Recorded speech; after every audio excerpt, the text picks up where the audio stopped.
Hello and welcome to this session on functional groups.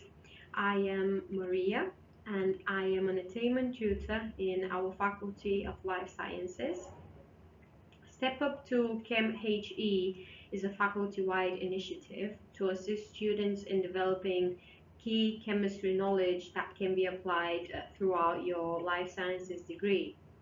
So if you have not done A levels in chemistry, or perhaps you have done A levels in chemistry, but you feel like your chemistry knowledge might not be sufficient, these videos are designed to help you with some common topics in chemistry.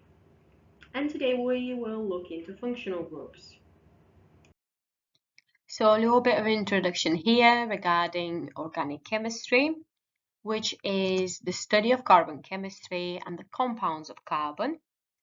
The study of organic chemistry is of central importance in understanding the chemistry and therefore the biology of living systems.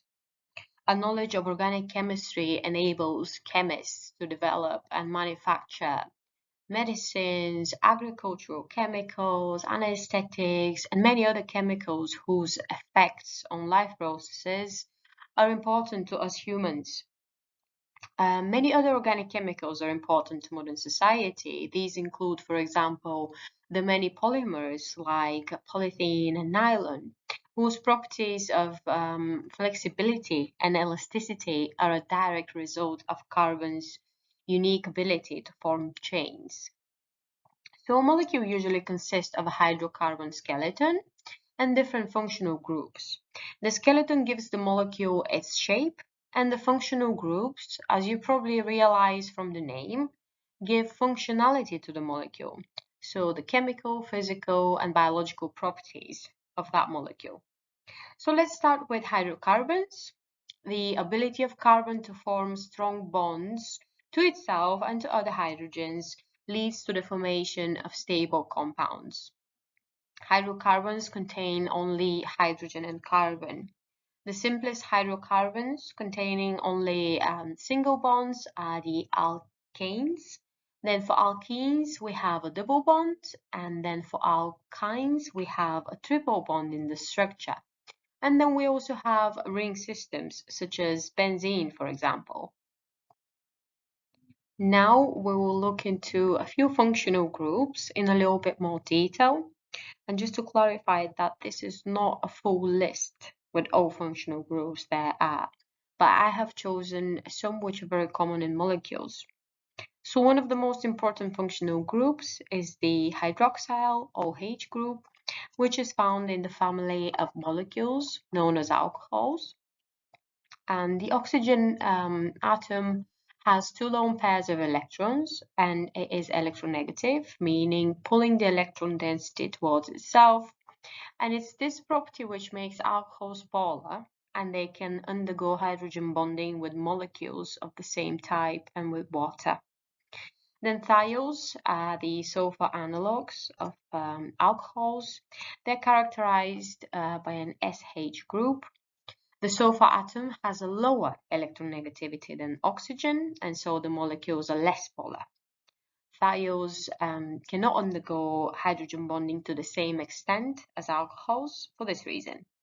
The SH group is found in the alpha amino acid cysteine, in which it performs an important function of linking two peptides through a disulfide bridge, and so enabling three-dimensional structures to be formed.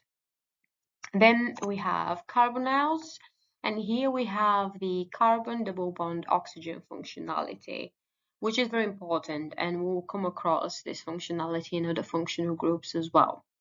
So when we have a carbon atom and a hydrogen atom attached to this functionality, it's an aldehyde. And when it is two carbons attached to the carbon double bond oxygen group, it's a ketone. And then carboxylic acids.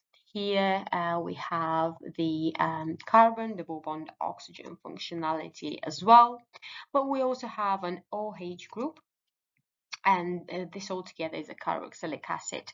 So these show acidic behavior and can dissociate to lose a hydrogen ion from the hydroxyl part of this group.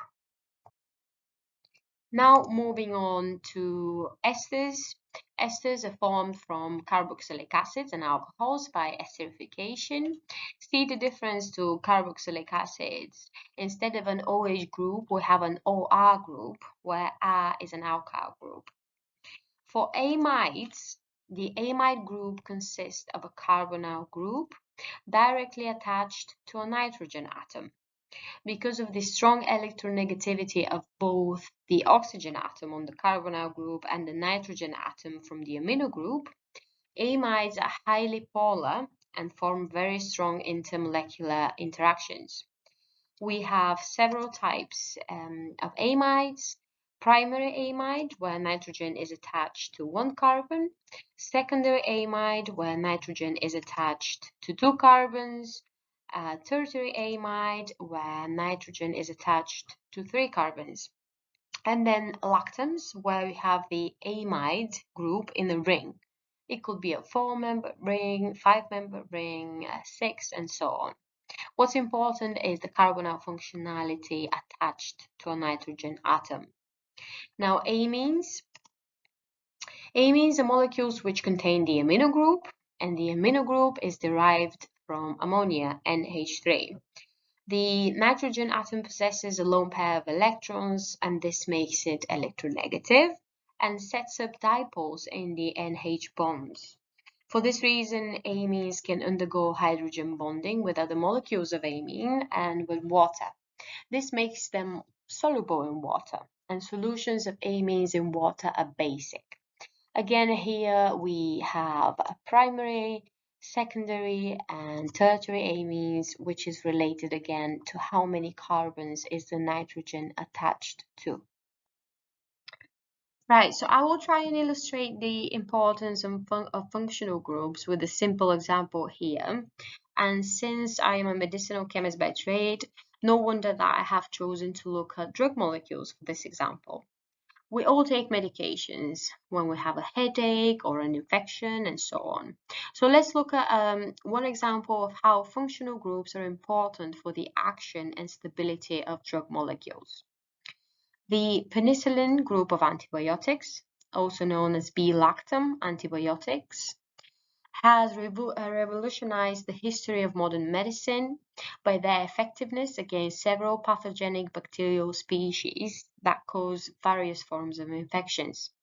Penicillin G, as you can see on the slide, the parent of all these antibiotics, was first isolated from fungal species.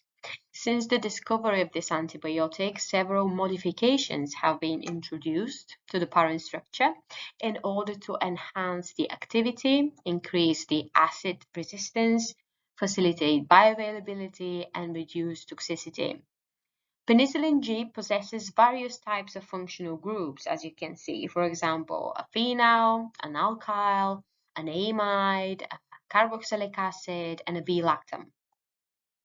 All penicillins are susceptible to attack in acidic solution via intramolecular attack of the amide carbonyl oxygen on the B-lactam ring, leading to the complete destruction of the B-lactam and therefore the antibacterial activity. Similarly, penicillins are unstable in basic solution because of B-lactam ring opening by free basic nucleophiles. Thus, for the antibacterial activity, the stability of the B-lactam functional group in penicillins is very important. The degree of instability of the B-lactam ring depends on the availability of the electrons for attack. So modifications of penicillins with the addition of electron withdrawing groups near the amide carbonyl decreases the availability of these electrons and significantly improves acid stability. For example, the amino group of amoxicillin and ampicillin makes these molecules acid stable. From many studies with semi-synthetic penicillins, it has been established that the penicillins that contain more polar groups are able to cross easily the gram-negative cell wall and will have a greater spectrum of antibacterial activity. For example, The amino group in amoxicillin gives the molecule polarity and makes it effective against both gram-positive and gram-negative bacteria. A bulky group directly attached adjacent to the amide carbonyl will prevent the penicillin from entering the active site of penicillin-destroying enzymes, but still allow them to enter the active site of penicillin-binding proteins. For example, methicillin has a bulky group directly adjacent to the amide carbonyl and therefore demonstrates B-lactamase resistance.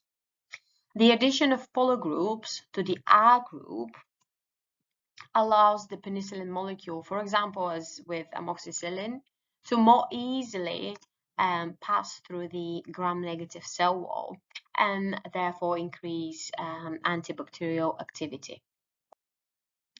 So here is a practice question for you on identifying functional groups in molecules.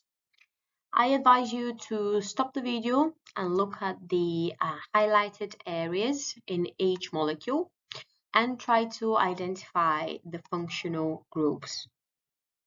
What happens very often is that you might feel very comfortable with functional groups until you're given a whole molecule to look at, and then you get confused and struggle to identify the functional groups. So this little exercise is designed for you to develop on this problem-solving skill. Right, so here I have given you several other molecules and highlighted some functional groups for you to consider. Please have a go and identify those. And this is also the end of this video. Thank you for listening.